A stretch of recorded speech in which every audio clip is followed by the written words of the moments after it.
She walked into the graduation hall like any other proud parent, but there was something different about her. No uniform.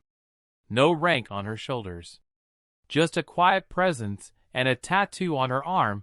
that carried more history than anyone in the room realized. What happened next stunned everyone. The commander stopped the ceremony cold. If you love your mom and dad, hit that subscribe button and show some love to her. He had never imagined that her past might intersect with his present in such a dramatic way, and he felt a sudden weight pressing on his chest as if his own ceremony was about to change course entirely. Captain Harlow cleared his throat, tried to resume, but his gaze kept drifting back, and then with a measured breath he did what no one expected. The day of the Navy SEAL graduation was meant to be like every other, filled with pride, applause, and the formal cadence of honor that carried young men into the brotherhood of warriors. But what unfolded became one of the most unforgettable stories the Naval Academy had ever witnessed, and it all started with a woman named Rachel Carson, a mother whose quiet strength had been forged in fire long before her son ever dreamed of wearing the trident. She entered the hall with a modest dress, a cardigan draped across her shoulders, and a tattoo snaking down her arm that would soon reveal a legacy no one present had anticipated. And though she blended into the crowd at first, her composure stood out, her eyes sharp yet calm as she watched the line of graduates take their seats, including her son, Daniel Carson, who was about to step into history himself.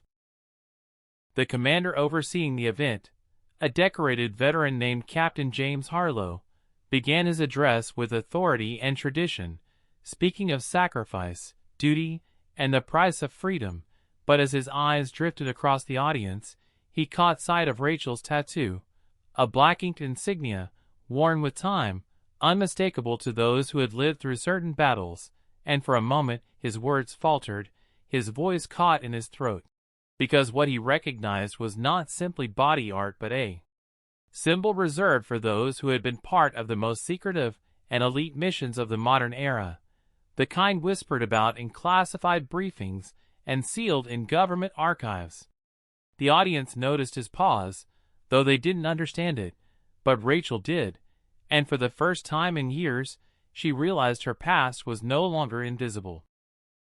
Daniel, sitting in the front row, saw the commander's eyes fix on his mother and confusion washed over him, because while he had always known his mother was strong, resilient, and unshakable, he halted the ceremony, silenced the crowd with a raised hand, and addressed the woman directly, his voice steady but tinged with recognition and disbelief, asking her to stand.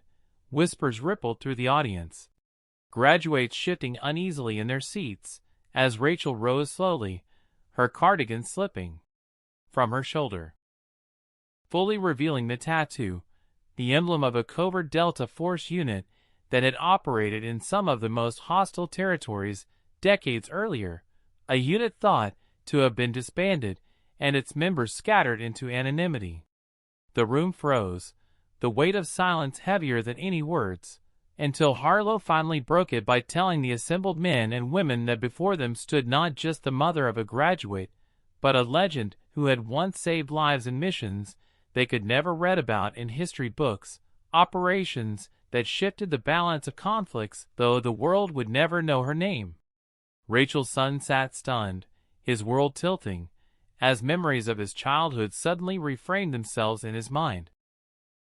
The way she always noticed the smallest details, how she instinctively scanned every room they entered, how she reacted faster than anyone else in emergencies, traits he had chalked up to maternal intuition now revealing themselves as the residue of a life spent in the shadows of war.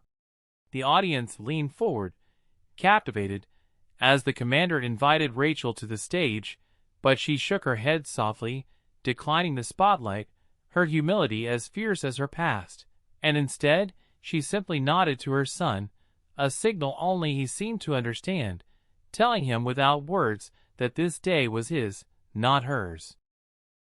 Yet the commander pressed, asking the graduates to look at her and see the embodiment of quiet strength,